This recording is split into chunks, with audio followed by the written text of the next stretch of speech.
Bonjour à tous, alors bienvenue dans cette nouvelle vidéo qui est la suite de la précédente vidéo sur comment apprendre Blender en 30 minutes. Alors évidemment on a appris pas tout Blender en 30 minutes, on a appris les bases de Blender en 30 minutes, et comme vous l'avez vu dans la vidéo, on était un petit peu limité à certains moments sur les options. On va remédier à ça dans cette vidéo, et on va apprendre un nouveau concept que sont les modifieurs. On va voir pourquoi c'est puissant, pourquoi c'est vraiment ce qui nous manquait un petit peu, ce qu'on peut faire avec, et cela avec un exemple de modélisation évidemment à la fin de la vidéo. Donc, si ça vous tente, c'est juste après le générique.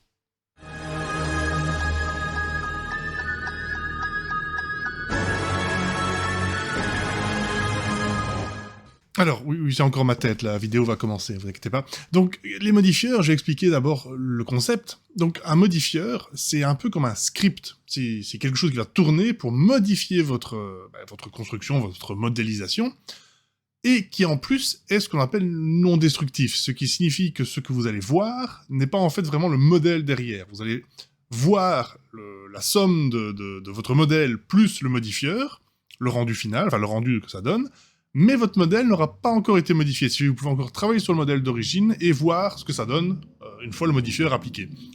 C'est donc ce concept de non destructif qui est très intéressant, mais qui n'est pas vraiment la raison pour laquelle les modifieurs c'est cool. Enfin, du moins pas toujours. Ce qui est vraiment cool avec les modifieurs, c'est qu'il y en a déjà beaucoup qui sont pré-créés dans Blender, enfin ils sont là, et qui sont vraiment extrêmement variés. On peut vraiment faire plein de choses avec les modifieurs, et c'est ce que l'on va voir dans cette vidéo, tout de suite. Ok, alors, nos modifieurs, ils se trouvent ici, sur la petite clé à molette. Il faut d'abord avoir un objet sélectionné, donc j'ai fait cette petite modélisation, enfin c'est pas important, c'est juste pour illustrer, on aurait pu faire avec le cube de base. Hein. Donc on a un objet, et on peut lui appliquer un modifieur parmi toute la liste qui est ici. Alors il y en a beaucoup. On va pas tous les faire, on va voir un petit peu ceux qui sont intéressants, et que j'utilise le plus souvent dans ma vidéo, à commencer par exemple, le modifieur ici, donc Array, donc c'est un tableau, hein, donc on va cliquer dessus, et quand on regarde, là on se dit, oui, ok, c'est un peu comme si on avait Shift D, quoi. Oui, sauf que, rappelez-vous, si je passe en mode édition, on voit en fait que seule cette partie-là est modifiable. Ce que l'on voit ici n'est que visible, n'existe pas encore. Alors, on va, pour illustrer, augmenter donc le nombre d'itérations. On va éventuellement les espacer. Alors vous voyez qu'on peut régler les axes X, Y et Z, hein, pour faire varier par où ça se répète.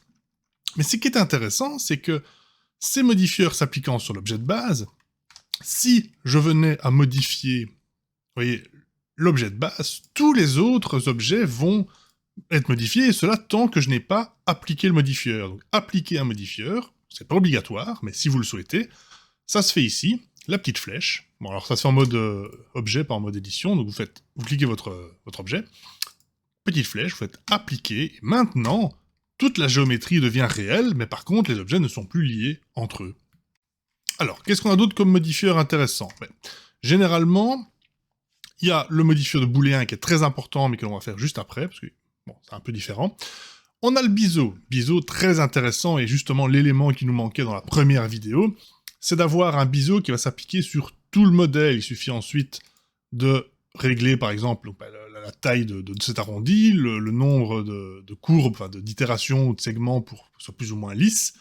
Et on a donc ce biseau qui s'applique partout, sauf que si je fais tabulation, je n'ai pas cette géométrie en plus, donc je peux toujours, sans problème, modifier, je modifie totalement au pif, hein, mais modifier donc mon modèle, et le biseau continuera de s'appliquer parce que la géométrie n'a pas encore été créée. Ça par contre, c'est extrêmement utile, et ça nous aurait évidemment bien servi dans la première étape de la vidéo avec le Game Boy, mais bon, voilà, fallait ça tienne aussi en 30 minutes. Hein. Alors si jamais vous voulez enlever un modifieur, c'est très facile, hein, il y a la petite croix ici en haut à droite, vous cliquez, et hop, au revoir le modifieur, vous retournez à votre objet de base. Alors, autre modifieur, on va en faire quelques-uns, hein. Donc autre modifieur pas mal du tout, c'est le miroir. Alors le miroir, comme son nom l'indique, il fait un miroir. Par défaut, il est fait sur un axe. Alors attention que, ici, quand je fais un miroir sur l'axe X, en fait, ça veut dire qu'il se répète sur l'axe X, ce n'est pas l'axe X qui coupe. C'est un peu bizarre, honnêtement, moi j'ai un plugin pour ça, mais dans les vidéos, je fais sans plugin si possible, et donc du coup, voilà, c'est pas aussi intuitif, mais bon, vous avez compris. Vous avez ici l'axe, vous pouvez aussi dire de couper l'objet, pour éliminer la géométrie, voilà, vous pouvez inverser.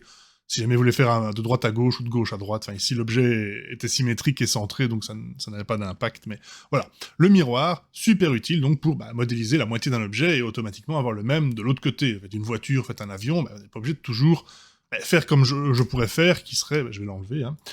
On pourrait faire ça, moi je fais, je sélectionne ça ici, et puis si je veux que ça aille de chaque côté, je fais, ah zut, attendez, c'est embêtant, donc on peut faire ceci, et puis on va faire le même plus ou moins de l'autre côté, bon non. Faites un miroir, la nature, ce sera pas le plus ou moins, ce sera exactement la même chose.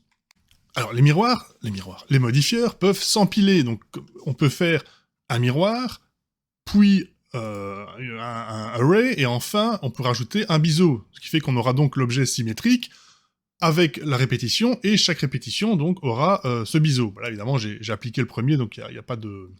Il n'y a pas de couche supplémentaire de modifieur, mais par exemple, on va recommencer avec le cube de base, donc hop, je fais juste mon cube, je fais le modifieur de type array, j'augmente le nombre, j'augmente un peu l'espace, voilà, puis je fais un autre modifieur, par exemple, qui est biseau, voilà, j'ai donc un biseau sur tous les éléments répétés, je peux aussi ensuite faire un miroir, et attention que l'ordre des modifieurs peut aussi donner des effets différents, selon que le miroir est fait à la fin ou avant, bon...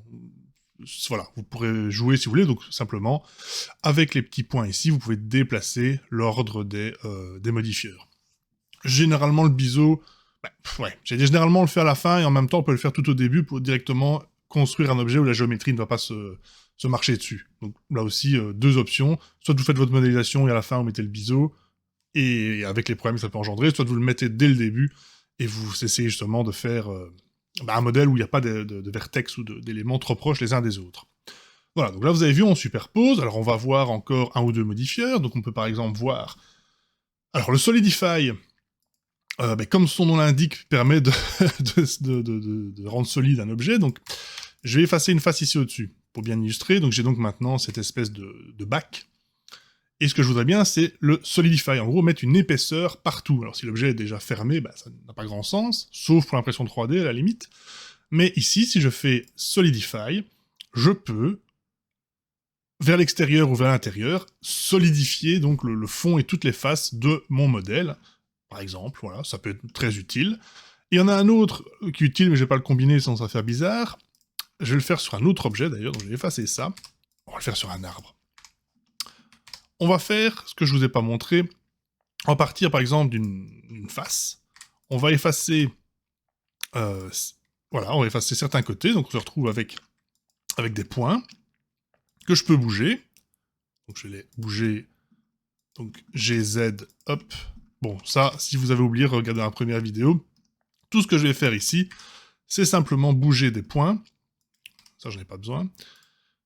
Pour faire une sorte d'arbre. Donc j'ai utilisé E pour extruder, et ça on l'a vu, donc on va le faire ici sur un point, on peut extruder un point.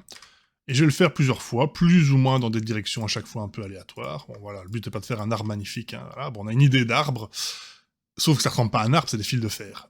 Eh bien, avec ce modifieur que je vous montre ici, qui est le skin, toutes ces tiges, toutes ces barres, on va dire, vont avoir du volume. En gros, ça va donner des troncs. Alors, je vais l'appliquer, ça donne ça. Alors, pourquoi je vous le montre? C'est parce qu'il se comporte, mais n'importe comment, il ne respecte aucun des raccourcis de Blender classique. Si vous passez en mode édition, en fait, vous ne voyez rien déjà, donc il faut passer en mode fil de fer.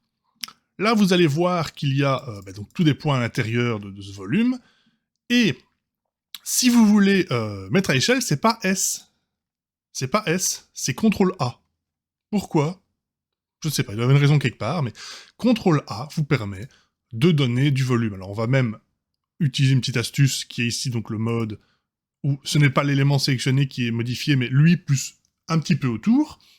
Ça va être bien dans ce cas-ci. Je sélectionne par exemple le tronc, je fais CTRL A en augmentant la zone qui va toucher, et donc ça va me grossir progressivement le plus vers le tronc. Vous voyez, je peux me sélectionner que tout en bas, hein, donc ça va grossir progressivement, et de moins en moins vers les branches. Voilà, bon. Alors, clairement, hein, c'est pas un bel arbre, hein, c'était pour illustrer, mais ça me permet de faire directement une transition sur le modifieur suivant, qui est la subdivision. La subdivision, ça en gros rajoute des détails à votre modèle en adoucissant, arrondissant, interpolant, je sais pas le terme exact, enfin ça dépend en fait selon la situation. Je vous montre en gros, c'est plus facile. Subdivision, alors on peut le mettre ici, ou le raccourci que j'utilise souvent, c'est CTRL-1 ou CTRL-2, donc CTRL-1 fait une subdivision de 1 niveau, et CTRL-2 de 2 niveaux. On peut faire CTRL-8, hein, mais là le PC il va pas apprécier. Donc faisons subdivision, voilà, vous avez vu que maintenant, tout est un peu plus arrondi, et je peux donc mettre de 2 pour faire encore plus lisse. C'est ce que j'ai utilisé dans certaines vidéos, et c'est ce qu'on va utiliser pour faire des fauteuils. On verra juste après. Voilà, et il y a d'autres modifieurs. Je peux juste les énumérer, je vais pas tout vous montrer parce que ils sont pas non plus tous très compliqués, mais par exemple le modifieur ici de courbe, donc curve, que j'ai montré dans une petite vidéo qui fait moins de 2 minutes, si on enlève l'intro, je vous montre comment simplement prendre un texte et lui faire suivre une courbe. Voilà, ça sert à ça. Il y a le display, ce que je vais utiliser certainement dans une autre vidéo parce que c'est assez bizarre, pour générer une sorte de bruit sur une surface, afin de, de générer une sorte de sol par exemple. Il y a le modifieur de vêtements. Alors, lui, je peux vous le montrer, mais ça implique un nouveau truc qu'on n'a pas encore vu, qui est l'axe ici temporel. Parce qu'en fait, si vous faites espace, hein, voilà, vous voyez qu'il y a moyen de jouer, en fait, de jouer la scène, de faire avancer la scène, si vous faites une animation et pas une image. Et donc, du coup, des concepts comme la gravité, ce genre de choses, peuvent s'appliquer sur votre modèle. Bon, ici, c'est parce que j'ai mis le modifieur vêtements qui tombe, hein. Et ce modifieur permet de simuler des vêtements. Donc, par exemple, un oreiller, vous pouvez le faire gonfler automatiquement, ce genre de choses, plutôt que de modéliser vous-même. C'est très puissant, mais ça sera une autre vidéo, parce que, voilà. Là, on arrive sur des modifieurs qui sont tous très différents les uns des autres, ce qui fait que ça peut dérouter si on n'a jamais chipoté avec des modifieurs. En fait, le modifieur, ce qu'il faut retenir, c'est pas tous ce qu'ils font, c'est de se dire qu'un modifieur, c'est vraiment, ça modifie votre objet, peut-être de manière tous complètement différente, en fait, mais c'est un concept. Votre objet, il est toujours là, même si je joue mon modifieur et qu'il tombe dans... Enfin, il descend. Quand je passe en mode édition, en fait, j'ai toujours mon fil de fer de base, et ça ignore un petit peu toutes les couches que j'aurais pu rajouter par-dessus. Allez, on va entamer maintenant je vais dire mon modifieur préféré, parce qu'il est un petit peu délicat, mais un modifieur vraiment sympathique, le booléen. Donc je vais effacer... oui, en fait, je vais enlever tout ça. Je vais enlever l'objet complet, j'ai pas besoin de plan, en fait. Et on va faire un cube. Parce que au moins, c'est facile, c'est pas très compliqué à appréhender un cube. Et je vais faire ensuite un deuxième cube. Jusque là, waouh, incroyable. Bon, je vais le mettre ici. Voilà, par exemple comme ça. Et je vais faire un booléen. Alors, qu'est-ce qu'un booléen? En fait, c'est très simple, il n'y en a pas des masses. Un booléen sont des opérations d'ajout ou de soustraction, ou d'union, ou de différence entre deux modèles. En gros, bon, si vous connaissez, je vais pas vous parler de la théorie des ensembles, on n'en est pas là, mais prenez deux formes, c'est l'une moins l'autre, ou l'une plus l'autre, ou ce qu'il y a en commun entre les deux, ou enfin voilà, ce genre de choses, quoi. Là, je voudrais par exemple enlever de mon modèle de ce cube-là, ou inversement, mais je vais prendre ce cube-là, et je voudrais lui enlever le volume de l'autre cube, en fait. Pour ça, on va utiliser les booléens, sauf qu'on va pas les utiliser par ce menu-là, parce que c'est un petit peu tordu. On va la placer dans Préférences, et on va aller activer un add-on. L'add-on est de base, il est juste pas activé. Il s'agit de Bool Tool. Donc vous tapez Bool, pas besoin de mettre en majuscule, et vous allez cocher ici Object .bool Tool. Une fois que c'est coché, c'est activé, vous fermez. Et vous allez maintenant, en fait, pour utiliser les raccourcis, ouais, nouveau raccourci, évidemment, vous sélectionnez d'abord l'outil. Donc, enfin, ce que j'appelle l'outil, c'est pas ce qui reste à la fin, en gros, généralement. Et puis, majuscule, clic gauche pour sélectionner la cible. Donc là, en gros, c'est le cube là va appliquer ce que j'ai demandé sur l'autre, et je vais faire CTRL-, qui est le raccourci pour une différence. J'ai donc fait une différence, donc j'ai enlevé le volume de l'outil sur la cible. Mais c'est un modifieur, rappelez-vous. Donc si je fais tabulation, vous voyez qu'il y a en fait toujours la possibilité de modifier l'objet. Alors j'ai enlevé le mode ici. Je peux toujours modifier cet objet. Je peux aussi toujours modifier cet objet-là qui, selon lui, est en fait toujours un entier. Donc vous voyez que, c'est pour ça que je vais d'abord montrer les autres modifieurs et le concept de modifieur, c'est que vous avez cette opération, ce script de modification qui est là par exemple pour enlever ici de la matière, mais vous pouvez toujours modifier aussi bien l'objet, le cube là, que le cube ici, après coup, et tant que vous n'avez pas appliqué, vous pouvez revenir sur chaque objet en fait. Bon, ça c'était la différence, alors sans surprise, on va annuler...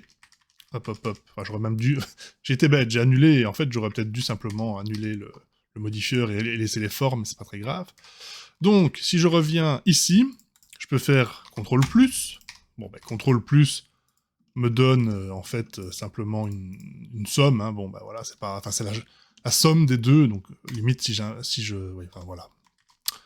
Là, les objets sont séparés. Si je fais CTRL+, j'ai donc un objet... oui, si j'applique, ce sera peut-être mieux, on verra mieux. Voilà. Hop, voilà, j'ai un seul objet à la place. Bon, rien d'incroyable. Et il y a aussi... donc j'annule à nouveau avec CTRL-Z, hein, si je vous l'ai pas dit, c'est CTRL-Z pour annuler. Donc, je vais enlever le booléen ici. Alors, vous avez peut-être remarqué que moi, j'ai cette petit truc qui apparaît avec Cutters. Vous n'aurez pas ça.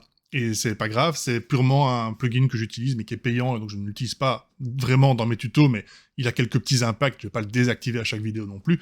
Il va simplement placer tout ce qu'on appelle, enfin tout ce qui est cutter, donc tous les objets, les outils en fait, dans une collection à part. Bon, voilà. Ne vous tracassez pas avec ça, ça ne change rien. Donc je vais revenir ici, voilà, et je peux par exemple, non, voilà, je vais revenir donc à l'opération de début, et ce coup-ci, je vais pas faire... je vais faire CTRL-, et je vais vous montrer que vous pouvez aussi très bien ensuite aller dans l'objet, déplier le booléen, et choisir ici, si vous voulez une intersection, une union ou une différence, en fait. Donc, différence, CTRL-, union, CTRL+, et intersection, j'avoue que je crois que c'est étoile, mais je ne suis pas sûr de raccourci, parce que j'ai jamais utilisé ça, mais si vous le cochez ici, vous allez voir qu'on a l'intersection, c'est-à-dire le cube résultant du volume commun entre les deux autres cubes. Voilà. Ok, allez, on a assez parlé, on va un peu modéliser. Alors, ce qu'on va faire, c'est quelque chose que j'ai déjà fait dans les premières vidéos, c'est un fauteuil. Hein. C'est pas incroyable, mais le but de ces vidéos, c'est de vous apprendre des concepts. Si vous voulez des modélisations plus sympathiques, il y a toutes les autres vidéos de la chaîne, évidemment. On va donc utiliser un maximum de modifieurs, pas tous les modifieurs, parce que ça sert à rien de mettre des modifieurs pour le plaisir non plus, donc on va utiliser certains modifieurs et quelques rappels de la vidéo précédente. Donc, pour notre fauteuil, on va modéliser d'abord à partir du cube de base. Je vais activer les cavités, ça ne fait que remplacer, hein, c'est que de l'aperçu, ça ne change rien au rendu, c'est juste pour qu'on voit un petit peu mieux les bords, voilà. Et eh bien on va faire SZ pour écraser sur l'axe Z notre fauteuil, tabulation pour le mode édition, CTRL R pour le loop cut, on va le mettre ici, on va faire un loop cut ici, CTRL R, on va faire un loop cut ici, et je vais tout de suite mettre un miroir, donc je vais aller dans modifieur, ajout, miroir. Alors évidemment, là je vois pas très bien ce que j'ai fait, donc je vais juste tricher temporairement, hein, donc je vais juste extruder un petit peu ici. Et mon miroir, en fait, je le veux le long de l'axe vert, donc sur l'axe Y, et je veux, donc bisect, ça veut dire qu'en gros, il va couper le modèle en deux pour qu'il n'y ait pas de la géométrie double, parce que j'ai déjà modélisé l'autre moitié, en fait, en partie. Donc je vais mettre bisect, et non, voilà, pas besoin de flip, parce que il le fait de droite à gauche, apparemment, voilà. Donc ça, c'est bien. Donc, j'ai ça comme géométrie, je vais aussi en profiter, donc, pour extruder un dossier, comme ceci. Voilà, alors ça, c'est un peu bas, donc c'est accoudoir, hein, donc je n'en prends qu'un, l'autre, pas besoin, je ne sais pas le sélectionner, de toute façon, c'est le miroir qui fait, hein, donc... Je sélectionne ici en sélection 3, G, Z, et j'augmente un petit peu comme ceci. Et je vais faire une subdivision, CTRL 1, CTRL 2 ou via ici, je vais le faire en raccourci, donc CTRL 2. Et là, vous dites, wow, pourquoi ça fait ça? La subdivision, alors sur un cube, là, ça marche bien, mais sur les autres formes, en fait, ça essaie de tout arrondir. Et quand ça ne trouve pas une arête dure, en fait, ça ne sait pas vraiment quand faire des angles plus serrés. Donc c'est très simple. Via les loop cuts, c'est pour ça qu'on va enlever les loop cuts, on peut renforcer certaines parties. Donc je vais faire tabulation. Et je vais par exemple faire un loop cut ici. Donc je fais CTRL R. Et avec si j'amène le loop cut vers le haut, hop, ça redéfinit plus fortement l'accoudoir. Même chose ici, CTRL R, hop, je l'amène plus ici, et ça définit plus fortement mon accoudoir. Je vais le faire à l'avant aussi, hop, ça définit plus fortement l'accoudoir. Je vais en faire un ici pour que l'assise soit aussi un peu plus plate. Je vais en faire un ici en dessous pour que le fond soit un peu plus plat. Je vais en faire un ici au-dessus pour que le dossier soit un petit peu plus droit, comme ceci. Et je vais même sélectionner en fait tout ceci, hop, et agrandir. Alors je suis pas, attendez, je suis pas designer, hein, mais je vais mettre en vue, rien du tout. En fait, je vais simplement faire G et je vais faire Shift Y parce que je veux que ça bouge vers le haut, vers le X, mais pas sur l'axe vert. Donc Shift Y et je vais tirer un peu comme ceci. Alors, ça, ici, c'est un peu bizarre, et c'est dû au fait que j'ai extrudé un coup avant pour vous montrer, j'aurais pas dû. C'est, bon, on pourrait détruire la géométrie, on pourrait fusionner. Honnêtement, c'est pas grave, parce que je vais mettre des coussins. Alors, comment on va faire le coussin? On va faire Shift A, cube.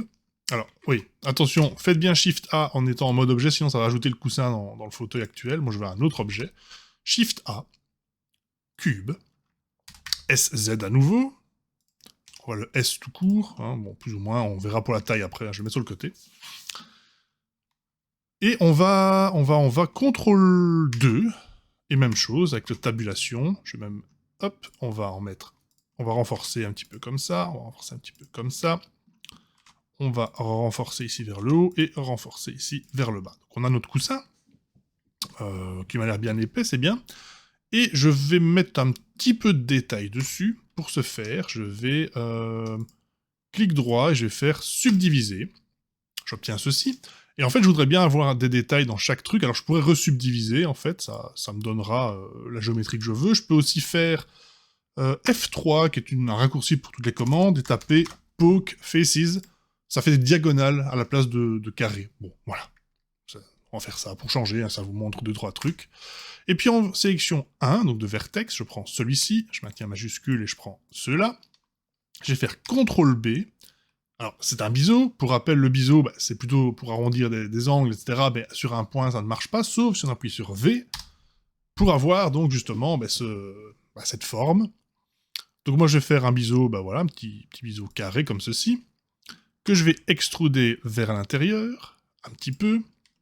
Puis, je vais faire I pour Inset. Et je vais extruder vers l'extérieur. Et j'obtiens ceci. Ça a l'air un peu moche comme ça, mais je vous rassure, si vous faites un petit clic droit et que vous faites Shade Smooth, Blender ne va plus afficher chaque facette indépendamment, mais une version justement arrondie de tout ça, c'est ce qui nous intéresse. J'ai mon coussin, je vais faire Alt-G pour le remettre à sa position d'origine, qui est ici, et maintenant je peux le déplacer. Donc GZ pour le faire monter, okay. GZ, et GX pour l'avancer. J'ai mon coussin, et je vais même le faire un peu plus grand, donc on va faire SX. Bon, ça le déforme un peu, mais c'est pas très grave. Comme ceci. Je vais en faire un deuxième pour le dossier. Shift D, clic droit pour laisser remettre la position. R sur l'axe vert, donc Y 90, voilà. Et on va le bouger. GX, ici. C'est pas grave si se chevauche. Hein. GZ, on va le mettre là. Ok. Alors maintenant que j'ai ça, on peut les rétrécir un tout petit peu, voilà. Et maintenant, je vais essayer de faire une sorte d'accoudoir. Accoudoir. Pour l'accoudoir, je vais faire... Donc là aussi, même chose, je vais faire un Shade Smooth sur le fauteuil, voilà. Accoudoir. On va faire... J'essaie de vous montrer des méthodes différentes. On va faire un nouveau plan, plane, et on va faire une rotation, on va le mettre droit, donc R, X, 90. On va le réduire fortement, SZ. Et on va venir le placer. Alors, je ne sais pas si je vous avais montré les vues 1, 2 et 3. Je ne me souviens pas de toutes mes vidéos. Donc, si vous appuyez sur la vue 1, vous voyez une vue de côté. 3, vous avez une vue de devant. Et c'est CTRL 1 ou CTRL 3, vous avez vu respectivement de l'autre côté et de derrière. Et vous avez 7 pour voir du dessus. Je parle ici sur le clavier numérique. Donc, je vais faire une vue 3 pour être devant. Et ça va m'aider à aligner ceci au bon endroit. Maintenant, ça marche aussi en le faisant, en bougeant à la souris. Hein. SX, parce que c'est trop long, GX, voilà. Et qu'est-ce que je vais faire? J'ai passé en mode édition, 2, donc pour les vertex, pour les côtés. Je vais sélectionner donc cette ligne, le chemin, la partie du dessus, et je vais me remettre en sélection 3. Donc quand je dis 2, c'est le 2 du clavier, enfin au-dessus des lettres, et quand je dis, je vous dis la sélection 1, 2 et 3, je vous le montre toujours à la souris. Là, quand je dis 3 vues de devant, c'est le 3, donc c'est les chiffres. Si vous n'en avez pas, je pense que vous pouvez peut-être le faire sur un portable, certainement je ne sais pas. Je crois qu'il y a moyen de choisir les options pour que ça marche aussi, peut-être avec CTRL ou SHIFT sur votre clavier, enfin sur votre clavier normal en fait. On va extruder avec E, un petit peu en suivant donc la courbe de l'accoudoir, comme ceci. Un petit peu plus, alors ça ne doit pas être parfait, voilà. Et une fois qu'on a ça, on repasse en mode édition, et ben, c'était un peu pour faire évidemment un modifieur, et on va faire le modifieur Solidify. Et on va augmenter. Alors avant de le faire, je vais CTRL A et je vais appliquer l'échelle. C'est souvent une bonne idée. Et maintenant, je vais régler l'épaisseur. Plus ou moins comme ça. Et, sans surprise, je vais faire CTRL 2 pour faire un modifieur de subdivision. J'ai ma subdivision, sauf qu'encore une fois, en mode édition, CTRL R pour amener donc plus de définition, enfin plus de renfort par là, CTRL R pour plus de renfort par là. Alors c'est un peu triste, mais comme ça tombe bien, tout est modifieur, je peux revenir sur l'épaisseur, ceci par exemple, et donc en vue de devant, je vais le baisser, je vais l'arranger, voilà, je vais le mettre plus ou moins ici, je vais le comprimer, donc SY, voilà, ça peut toucher un peu, c'est pas grave, chez Y, SY, voilà, et ce que je peux faire ici, c'est, donc, parfois, si vous ne voyez pas, parce qu'on ne voit plus trop le modèle d'origine, vous pouvez désactiver un modifieur. Vous pouvez donc appliquer ici sur la petite TV. Ça le désactive, ça me permet de... Ça ne me permet pas ici de sélectionner, évidemment, parce que je dois appliquer le Solidify pour faire ça. Mais ça me permet de voir la modification intermédiaire, et même chose ici. Sauf que, comme c'était des faces, ce que je vais faire, c'est que je vais appliquer le Solidify, sélectionner ceci, et je vais le scale en Y, pour donner plus de volume, voilà. Et je réactive ma subdivision, voilà, et je vais faire clic droit, Shade, Smooth, voilà. J'ai donc ceci. Je voudrais bien l'avoir de l'autre côté, mais si je fais un miroir, vous allez voir, qu'est-ce qui se passe? Ben, ça n'a pas du tout fait le miroir au bon endroit. Bon, déjà, il faut que je mette sur le bon axe, voilà. Donc ça n'a pas marché. Pourquoi? Parce que l'origine de mon objet n'est pas bonne. Donc ce que je vais faire, c'est que je vais CTRL A et j'applique toutes les transformations. Oula, du coup, je vais remettre sa taille. Pardon, SX. Voilà, chez X. Ceci. Et en faisant ça, ça a replacé en fait son origine sur l'axe, ce que je voulais. Donc maintenant, je peux faire mon miroir. Si c'était pas le cas, si l'origine n'est pas bonne, vous pouvez simplement faire clic droit, cette origine, et mettez au 3D curseur, qui est l'espèce de cercle rouge et blanc avec la croix, au milieu. Si le curseur n'est pas bon, il y a plusieurs étapes, mais voilà. Si pas, CTRL A et appliquer tout, ça marche aussi. Alors, maintenant que j'ai mon fauteuil, je vais... en fait, il est fait, je vais faire des pieds, tiens. Pour les pieds, Shift A, Mesh, Cube, mode édition, on sélectionne en 3, on se met ici, on scale, hop, on repasse en mode objet, on scale tout, 3 cette fois-ci pour la vue de devant, et on va placer ici, 1 pour la vue de côté, on va se placer ici, et on va faire clic droit, cette origine, 3D curseur, l'origine c'est le point orange. Le point orange étant en fait l'axe de symétrie, hein. Enfin le référent de symétrie, l'axe on le définit dans le modifieur, étant maintenant à l'origine, je peux donc faire un modifieur miroir, hop, en X et en Y. Et voilà, j'ai pas besoin de bisect ici parce qu'il n'y a pas de géométrie double, je n'ai fait qu'un seul des pieds. Si le pied ne me plaît pas, je peux toujours le modifier. Alors, on peut modifier en isolant l'objet, donc avec slash, ça on voit que l'objet. Je peux alors sélectionner, mettre un peu à l'échelle, je rappuie sur slash, voilà. Si pas, je peux le faire en fil de fer aussi, si je veux pas m'embêter. J'ai mon fauteuil, bon il va pas gagner un prix de beauté, mais vous avez compris l'idée. On va maintenant lui donner des matériaux. Alors, il y aurait une vidéo sur les matériaux, donc ici on va le faire rapidement. On fait nouveau, et on va juste mettre rouge par exemple, voilà. Alors évidemment pour les voir, on va se mettre ici, donc rouge, celui-là, il va être rouge. J'ai fait des tests avant. Celui-là, il va être rouge. Celui-là, enfin le reste du fauteuil, bon, en fait tout le fauteuil pourrait être rouge. Hein. Hop, rouge. Et les pieds, bon j'ai une sorte de... Ouais, c'est un blanc, c'est un gris quoi, voilà. Ou les faire en bois, tiens. Hop, bois, c'est un orange foncé. Hein. Voilà. Alors, bon là c'est bien, mais c'est pas... Enfin, c'est un fauteuil rouge sur rien du tout, donc on va un petit peu épicer la scène, on va dire. Donc, majuscule A, plane, Le plane, on va le mettre à l'échelle 10 fois, donc on fait simplement S10, voilà. On va le baisser en vue de devant, donc GZ. Après, on va appuyer sur 3, voilà. On va le mettre noir. Noir, noir. Et là, croyez-moi sur parole, on va simplement le rendre plus brillant en diminuant l'aspect roughness. Voilà.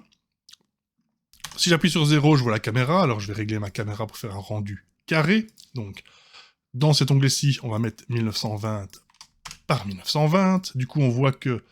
Oui, j'ai changé l'axe de caméra, donc je vais plutôt mettre ma caméra un peu comme ceci. Donc je bouge ma souris comme je veux, enfin, mon viewport pour mettre comme je veux ma caméra. Hop, je fais CTRL, ALT, 0. Ça définit une nouvelle caméra. Et c'est là que je constate que, alors je pourrais étirer encore 10 fois, mais quand on est fort proche comme ça du sol, étirer, c'est pas pratique. Donc ce que je vais faire, c'est simplement faire une rotation du sol sur l'axe Z, comme ceci. Et je vais ensuite sélectionner en sélection 2 ici au-dessus la partie du fond, extruder en Z, comme ceci, sélectionner à nouveau et CTRL B et aller hop avec la roulette pour faire plein de subdivisions, clic droit, smooth, et voilà. J'ai donc maintenant un fond, ok. On va mettre un petit HDRI pour avoir une luminosité simple et comme ça je ne dois pas vous apprendre les lampes maintenant. On va donc dans les options du monde, ici la petite sphère rouge, on clique sur la pastille jaune, on va sur environnement texture, on fait Open, et là on va aller chercher, là où vous en avez, donc comme faire la vidéo précédente, un HDRI. Open, moi c'est dans mon Workspace Blender, HDRI, et un qui vous plaît. Alors évidemment, encore une fois, du premier coup c'est pas toujours gagné, je vais prendre celui-ci qui est assez neutre, et on verra ensuite. Et il reste à, une fois qu'il est chargé, il reste en fait à passer dans un moteur, si votre PC le permet, plus puissant, je vais mettre Cycles, et GPU, Compute. Je me mets alors dans le dernier onglet, et Blender, voilà, là maintenant, me fait mon aperçu de rendu. Bon, bah c'est un fauteuil rouge, hein. Il n'y a plus qu'à faire F12 ou Render Image. Je fais ça, et on se retrouve juste après. Ah, j'ai oublié, on peut... Attendez, je repasse sans être vu ici parce que ça va ramer. Prenez les pieds et faites un petit biseau. Hop, ça les arrondira un petit peu, ça la lumière va un peu mieux se réfléchir. 3 subdivisions, la taille...